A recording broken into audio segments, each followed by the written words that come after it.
नमस्कार दोस्तों, जय हिंद, वंदे मातरम। दोस्तों मैं आपके साथ जायसवाल सर। सभी प्यारे मित्रों का स्वागत अभिनंदन है आपके teachers family Jaiswal coaching centre पर।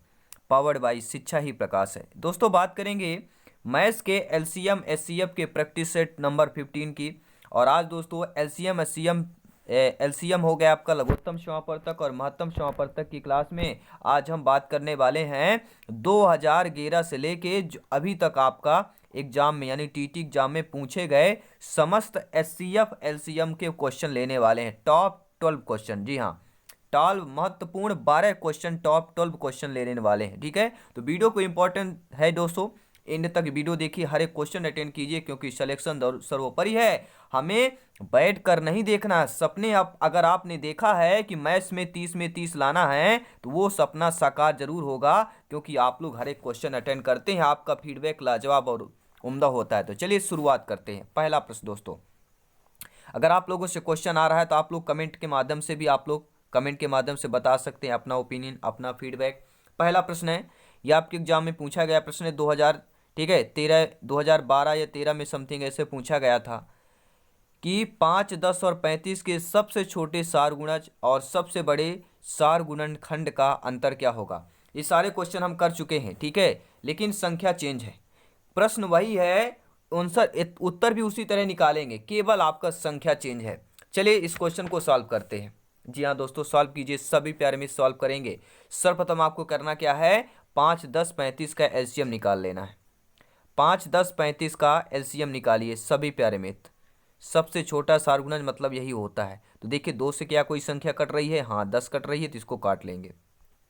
अब नहीं कट रही है, 3 से 35 में नहीं कटे, डायरेक्टली 5 से काटेंगे। एक बार जाएगा, 5 सते 35, फिर 7 से काटेंगे। अब देखिए कितना आ रहा है, 7 पना 35, 35 दूना कितना होता है 70। आपका लघुत्तम सारगुणज कितना आ रहा है, सबसे छोटा सारगुणज मतलब लघुत्तम सारगुणज, यह आपका कितना आ रहा है 70 आ रहा है। जी हाँ 70 आ गया।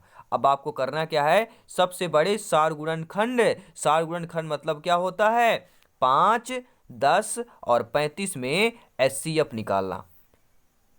एचसीएफ वह होता है जो दी गई संख्याओं में सभी में उभयनिष्ठ संख्या हमारी एचसीएफ कहलाती है। सभी में उपलब्ध हो तो 5 देखिए, 5 दूनी 5 सते 35, 5 सभी में होगा तो 5 क्या हो जाएगा हमारा उभयनिष्ठ, 5 और 1 होगा तो 5 गुणे 1 करेंगे 5 ही आएगा। ठीक है, और 5, 10, 35 का सबसे छोटा सारगुणज यानी एलसीएम हमारा 70 आया था। सबसे बड़े सारगुणनखंड मतलब एचसीएफ हमारा 5 आया है। 70 में -5 कर दीजिए, 65 आपका आंसर आ जाएगा। आई होप आप लोग अच्छे तरीके से समझ गए होंगे। अब देखते हैं दोस्तों सेकंड प्रश्न, संख्या 105 के गुणनखंडों की संख्या बताना। जी हाँ, संख्या 105 दिया गया है, इसके गुणनखंडों की संख्या बताना। सभी प्यारे मित्र फीडबैक करेंगे। जी हाँ, बहुत सरल क्वेश्चन है, देखते हैं किनका किनका फीडबैक आता है। जी हाँ दोस्तों, 105 का बहुत ही नॉर्मल है, नॉर्मल भी क्वेश्चन आते हैं, ऐसा नहीं है। सभी लोग 3 से काटेंगे, 3 तिरगाई 9, 3 पचे 15, फिर 5 से काटे, 5 सते 35, 7 से काटेंगे 1। ठीक है, कितना आ रहा है, कितना आ रहा है, 3, 5 और 7 आ रहा है। कितने आ रहा है सभी प्यारे मित्र कमेंट करेंगे। 3, 5, 7 आया। यहाँ पर गुणनखंडों की संख्या पूछी गई तो कितनी संख्या है, 1, 2, 3, 3 संख्याएं, अर्थात सेकंड ऑप्शन सही हो जाएगा। अगला प्रश्न देखेंगे, 36, 60 का सबसे छोटा सारगुणज प्लस 18, 45 का सबसे बड़ा सारगुणनखंड बराबर होगा। तो एक ही बात करना है, एक ही चीज करना है। वह चीज दोस्तों क्या है, 36, 60 का सबसे छोटा सारगुणज अर्थात 36, 60 का हमें लघुत्तम निकालना है। फटाफट निकालिए, जी हाँ फटाफट निकालिए। 36 के गुणज क्या हो जाएंगे, 36, 60 का सबसे छोटा सारगुणज प्लस 18, 45 का सबसे बड़ा सारगुणनखंड निकालना है। अब आप लोग कमेंट करिएगा। कमेंट आ चुका है, मैं रीड कर पा रहा हूं। जी हाँ दोस्तों, राइट ऑप्शन क्या हो जाएगा, देखिए 36 के गुणज क्या होते हैं, 36, 72, 108, 144, 180, 216 हो जाएंगे। ठीक है, और आपका 60 के भी गुणज क्या हो जाएंगे, 60, 120, 240, 300, 3600, ये हमारे क्या हो जाएंगे, 60 के गुणज हो जाएंगे। और प्रश्न क्या कह रहा है आपका, 36, 60 का सबसे छोटा सारगुणज प्लस 18 और 45 का सबसे बड़ा सारगुणनखंड बराबर होगा, किसके बराबर होगा। वही ट्रिक देखिए जमाना है। ट्रिक आपको कैसे जमाना है, सभी ध्यान दीजिएगा। सारगुणज निकाल लीजिए हैं, आई होप आपने निकाल लिया होगा। एलसीएम निकाल लिया, 180 आया होगा। इसके बाद देखिए 18 के गुणनखंड निकालिए, कितना आ रहा है? 18 के गुणनखंड निकालिए, 2, 3, 6, 9 और 18। 45 के गुणनखंड निकालिए, जी हाँ, 3, 5, 9, 15, 45। उभयनिष्ठ संख्या देखिए कौन आ रही है, उभयनिष्ठ संख्या देखिए सभी प्यारे मित्र, उभयनिष्ठ संख्या कौन आ रही है, सभी लोग ध्यानपूर्वक देखिएगा। 18 तथा 45 का सबसे बड़ा सारगुणनखंड बताना है, 18 और 45 के बीच आना चाहिए, ये ट्रिक बता रहे हैं। 18 और 45 का सबसे बड़ा सारगुणनखंड 9 आएगा, क्योंकि 3 तो छोटा हो जाएगा 18 से, 18 और 45 के बीच, ठीक है। तो क्या आ जाएगा, सबसे यहाँ पर बताना है सबसे बड़ा सारगुणनखंड, तो क्या आ जाएगा, सभी लोग कमेंट कीजिएगा। 18 45 का देखिए मैं एक चीज़ बता देता हूँ, 18 मतलब क्या होता है, 3 गुणे 3 तिकाई 9, 9 दूनी 18, अभी आप कन्फ्यूज होंगे। इसी प्रकार 45 का 15 तिया 45 होता है, 3 तिकाई 9 और 9 पना 45। अब देखिए सेम कितना, SCF निकालना है, लघुत्तम समापवर्तक, 3 और 3, उभयनिष्ठ संख्या 3 3 दो बार है, अर्थात 3 गुणे 9, 3 गुणे 3 करेंगे 9 आ जाएगा, तो 9 क्या आ जाएगा, हमारा SCF आ जाएगा। और हमने LCM क्या निकाला था, 180 निकाला था, और ये कह रहा है यहाँ पे प्लस करना है, तो 180 यहाँ पे क्या है, भाग की संख्या होगी, प्लस नहीं होगा, यहाँ पे भाग की संख्या कर लेंगे। 180 भागे क्या कर देंगे, 9 कर देंगे, तो 9 एक कम 9, 9 दूनी 18, 20 यहाँ पे आंसर आ जाएगा, ठीक है। अगर यहाँ पे योग दिया होता, अगर ठीक है यहाँ पे भाग है, मिसप्रिंट हुआ, अगर योग दिया होता तो आपको वही कर लेना, सिंपल सी बात है। 180 आया है, 180 प्लस 9 कर लेंगे, 189 आंसर होता, ठीक है। अगर यहाँ पे भाग की संख्या माइनस है, अगर माइनस के होता तो 180 माइनस 9 कर लेते, तो आपका 171 आ जाता, ठीक है। आई होप आप लोग समझ गए होंगे। अगला प्रश्न दोस्तों, 42 की गुणनखंडों की संख्या निकालना। जी हाँ, 42 की बात कर रहे हैं, सभी प्यारे मित्र फटाफट कमेंट करेंगे। जी हाँ, सिलेक्शन यहाँ पे सर्वोपरि है, 42 के गुणनखंडों की संख्या निकालिए सभी लोग, देखते हैं किनका किनका सही आंसर आता है। जी हाँ, 1 से कटेगा, 2 से कटेगा, 3 से भी 42 कट जाएगा, 6 से भी कटेगा, 7 से भी कटेगा, 14 हो गया, 21 हो गया, 42 हो गया। अब टोटल संख्या गिनिए, 1 2 3 4 5 6 7 8 टोटल संख्याएं हैं, तो 42 के गुणनखंडों की संख्या 8 हो जाएगी, यानी दोस्तों दूसरा ऑप्शन सही हो जाएगा। अब देखते हैं दोस्तों अगला प्रश्न। जी हाँ, लाजवाब प्रश्न है, आपके एग्जाम में पूछा गया प्रश्न है। 4 5 और 6 का सबसे छोटा सारगुणज और 5 6 9 का सबसे छोटा सारगुणज में अंतर क्या होगा। दोनों में LCM निकालना। देखिए 4 और 5 और 6 का LCM निकालिए सभी लोग, 4 5 6 का LCM निकालिए, कितना आ रहा है, सभी प्यारे मित्र कमेंट करेंगे। देखिए 4 5 6 का LCM कितना आ जाएगा, 5 6 का 30 दूनी 60 आ जाएगा, 60 इसका LCM आ जाएगा। और आएगा 5 6 9 का LCM निकालिए, 5 6 9 का LCM 90 आ जाएगा। तो 60 और 90 अंतर पूछा गया, अंतर मतलब घटाना, तो 90 में 60 माइनस कर दीजिए, आपका 30 यहाँ पर आंसर हो जाएगा। अब देखिएगा अगला प्रश्न, इसके बाद जो नेक्स्ट क्लास आएगी अगला कंसेप्ट स्टार्ट करेंगे। दोस्तों 210 के धनात्मक गुणनखंडों का योगफल बताना। जी हाँ, 210 के धनात्मक गुणनखंड का योगफल, जी हाँ धनात्मक की बात कर रहे हैं, यानी कि 1 गुणे 210 बराबर क्या आ जाएगा, 1 धन 210 बराबर 211 आएगा। इसी प्रकार दूसरा देखिए 210 के गुणनखंड, ठीक है, निम्न निकालना है, धनात्मक गुणनखंड निकालना है, तो निकालते चलिए।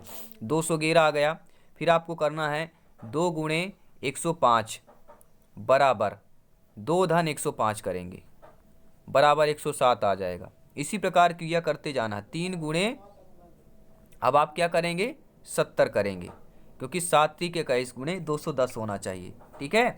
इसी प्रकार अब यहाँ पे क्या करेंगे आप लोग, 70 धन 3 कर देंगे, बराबर 73 आ जाएगा। योगफल पूछा गया गुणनखंडों का, इसी प्रकार इतना आपने कर लिया, 211 107 73, ठीक है, 3 तक का हो गया। इसी प्रकार 4 गुणे नहीं आएगा, 5 गुणे करेंगे, 5 में कितने गुणे करें, 21 आ जाए तो 42 करेंगे, 5 गुणे 42 करेंगे तो क्या आ जाएगा, सभी लोग कमेंट कीजिएगा। 5 गुणे 42 और 5 धन 42 करेंगे, बराबर क्या आ जाएगा, 47। ये गुणनखंड निकालने की विधि बता रहे हैं। 6 गुणे 35 करेंगे, फिर 6 धन 35 करेंगे, फिर आपको क्या आ जाएगा, 41 आ जाएगा। इसी प्रकार 7 गुणे 30 करिए, 7 धन 30 करेंगे, ठीक है, तो क्या आ जाएगा हमारा 37 आ जाएगा। इसी प्रकार, ठीक है, 10 का करेंगे, 10 गुणे 21 बराबर 10 धन 21 कीजिएगा, बराबर कितना आ जाएगा 31 आ जाएगा। इसी प्रकार आपको करना है 14 गुणे 15 बराबर 14 धन 15 कीजिएगा, बराबर 29 आ जाएगा। अब गुणनखंडों का योगफल कर लेना टोटल। देखिए हमारा पहला था 211 धन, फिर दूसरा 107 आया था, 73 आया था, धन 47 आया था, फिर आपका 41 आया, फिर आपका 37 आया, फिर आपका 31 आया, फिर आपका 29 आया, ठीक है, बराबर इसका करेंगे 576। पहला ऑप्शन सही हो जाएगा। इस टाइप के प्रश्नों तभी करें जब आपके पास समय हो, अन्यथा इस प्रश्न को स्किप करें। अब देखते हैं अगला प्रश्न। 21 और 49 के बीच 7 गुणजों का योगफल और धन 25 और 30 का सबसे बड़ा चार गुणनखंड बराबर होगा। जी हाँ, किसके बराबर होगा, सभी लोग कमेंट करेंगे। देखिए दोस्तों, 21 और 49 के बीच जो है 7 गुणज का योगफल पूछा जा रहा है। तो 21 और 49 के बीच 7 का गुणज कौन होगा? 21 के बाद क्या आएगा?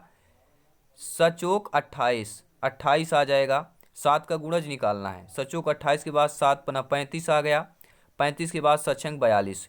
21 और 49 के बीच होना चाहिए। ये हमारी संख्या 21 और 49 के बीच है। इन तीनों का टोटल कीजिए, 105 आ जाएगा। ठीक है, 105 आ गया। अब आपको करना क्या है, देखिए 25 और 30 का सबसे बड़ा चार गुणनखंड निकालना है। चार गुणनखंड मत आपको बता चुका है, हमें क्या निकालना है, एचसीएफ निकालना है। तो 25 और 30 का निकालते हैं। चलिए दोनों का सार 5 से काटेंगे, 55 25, 5 6 का 30। बाकी देखिए आपको कोई नहीं कर, तो ठीक है। अब दूसरा संख्या काटेंगे तो 5 से कटेगा, 6 नहीं कटेगा, 6 से काटेंगे 5 से कटेगा, यानी दोनों को उभयनिष्ठ होना चाहिए। तो 5 दोनों में उभयनिष्ठ है। एलसीएम कितना आया था ये इनका 21 और 49 के बीच 7 गुणजों का योग हमारा क्या निकला था, योगफल 105।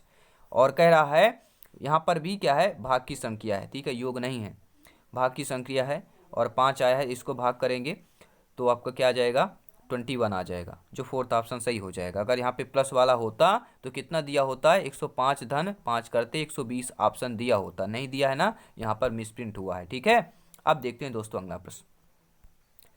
96 के सभी धनात्मक गुणनखंडों का योगफल निकालिए। 96 के सभी धनात्मक गुणनखंड, 96 गुणे 1, 48 गुणे 2, 32 गुणे 3, 24 गुणे 4, 16 गुणे 6, 12 गुणे 8। अब यहाँ पे आपको अभीष्ट योगफल निकाल लेना है। अभीष्ट योगफल क्या आ जाएगा, उसी टाइप का निकालना है। ठीक है, 96 के सभी धनात्मक गुणनखंड आपने निकाल लिया। 96 का धनात्मक मतलब 96 किसकी संख्या से कट जाएगी। ठीक है, अब आप निकालिए अभीष्ट योगफल क्या आ जाएगा, 96 प्लस 1 करेंगे प्लस 48 प्लस 2, 48 दूनी कितना होता है 96 होता है, प्लस 32 कीजिए, 32 दाएँ कितना होता है 96 हो, 32 धन 3 कर देंगे, प्लस 24 चौको कितना होता है 96, तो 24 धन 4 कर देंगे, प्लस आपका 16, 16 छक्का 96 तो 16 धन 6 कर देंगे, फिर आपका होता है 12 अट्ठे 96 तो 12 धन 8 कर देंगे, बराबर टोटल योग कर देंगे 252 आ जाएगा। तो सेकंड ऑप्शन सही हो जाएगा। अब देखते हैं दोस्तों अगला प्रश्न। 84 के सभी धनात्मक गुणनखंडों का योग जो 7 के गुणज के निम्न है। सभी लोग कमेंट कीजिए 84 के ऐसे सभी धनात्मक गुणनखंड का योग जो दोस्तों 7 के गुणज हो। चलिए आइए सॉल्व करते हैं, सभी प्यारे में सॉल्व करेंगे। 84 की बात कर रहे हैं, जी हाँ। देखिए 84 के सभी धनात्मक गुणनखंड जो 7 के गुणज हो, तो देखिए 7 हो गया, फिर आपका 14 हो गया, 21 हो गया, ठीक है, 28 हो गया, 21 के बाद 28 आ जाएगा, 28 के बाद क्या आ जाएगा आपका, सभी लोग कमेंट कीजिए, जी हाँ, 28 के बाद 42 आएगा, और 42 के बाद आपका 84 आएगा। ये सभी क्या है, धनात्मक गुणनखंड कहलाएंगे, जो 7 के गुणज भी हैं और 84 के धनात्मक गुणनखंड भी हैं। अब इसमें कह रहा है कि 7 के गुणज निम्न हैं। अब निम्न ऑप्शन दे दिया गया, अब आप क्या करेंगे, अब आपको कुछ नहीं करना है, टोटल योग कर लेना है। 7 14 21 28 42 84 का योग कर लीजिए। अब देखिए कितना आ रहा है, तो आप लोग देखेंगे 196 आपका आंसर आ जाएगा, यानी तीसरा ऑप्शन सही हो जाएगा। अब देखते हैं दोस्तों अगला प्रश्न। यदि 36 और 48 के सार्वधनात्मक गुणनखंडों का गुणनफल बराबर 999 प्लस 9 गुणे है तो रिक्त स्थान पर संख्या क्या आएगी। अब ऐसे प्रश्न आ जाएंगे तो आपको क्या करना है, बहुत ही आसान तरीका है। ठीक है दोस्तों, कैसा तरीका, वीडियो को आप लोग कंटिन्यू देखते रहें। अब देखिए 36 और 48 के साथ धनात्मक गुणनखंड का गुणनफल निकालना है। बराबर मतलब जितना 36 और 48 का सार धनात्मक गुणनखंड आएगा, इसका उतना ही मान जो है 999 प्लस 9 गुणे के कितने के रूप में आएगा, 81, 90, 9, 27 के रूप में। ठीक है, आई थिंक आप लोग समझ गए होंगे। अब देखिए इस क्वेश्चन को सॉल्व करते हैं। देखिए सर्वप्रथम पहले आपको 36 का और 48 का क्या है, सार धनात्मक गुणनखंड निकाल लेंगे। सार धनात्मक गुणनखंड निकालना है, सभी लोग निकालेंगे। मतलब हमें एचसीएफ निकालना है। एचसीएफ मतलब दोनों में धनात्मक होना चाहिए कि 2, 3, फिर आपका आ गया 4, 6, 9, 12, 18, 36। ये आ गया किसका, 36 के आ गए गुणनखंड। ठीक है, इसके बाद आपको 48 के निकाल लेना है। 48 की निकालिए, 2, 3, 4, 6, 8, 12, 24, 48। अब देखिए सेम कितना है, 2 सेम है, 3 सेम है, 4 है, 6 है और आपका 12 है, इतना सेम है तो 2। ठीक है, 12, 12 6 कितना होता है, सभी लोग कमेंट करेंगे। 2 3 6, 6 चौको 24, 24 गुणे 6 और गुणे 12 कीजिए। टोटल आप देखिए, मैं आपको बता रहा हूँ, टोटल यहाँ पे लिखे दे रहा हूँ कि 2 गुणे 3 गुणे 4 गुणे 6 गुणे 12। तो एचसीएफ कितना आएगा दोस्तों, एचसीएफ इसका आपका 1700 कितना आ जाएगा, सभी लोग कमेंट करेंगे। 1728 आपका क्या आ जाएगा, एचसीएफ आ जाएगा। ठीक है, अब आपको करना क्या है, अब मान लेना है कि रिक्त स्थान पर आने वाला जो संख्या यहाँ पर x है। ठीक है, हमने इसका इसलिए निकाला ताकि हमें पता तो चले इनका मान बराबर है, किस संख्या रखेंगे कि मान 1728 आ जाए। इतना हल करें कि इसका मान जो है हमारा 1728 होना चाहिए। अब देखिए यहाँ पर मान लेते हैं x है। ठीक है, अब आप क्या करेंगे, अब यहाँ पर मान लेना है x, अर्थात हमारा 999 तो दिया हुआ है ऑलरेडी, प्लस 9 करेंगे, 9 गुणे x कर लेते हैं, बराबर 1728 आपका मान ही आ चुका है। 36 और 48 का सार गुणनखंड निकाला था हमने। ठीक है, अब क्या करेंगे, आपको 9x बराबर करना है 1728 माइनस 999।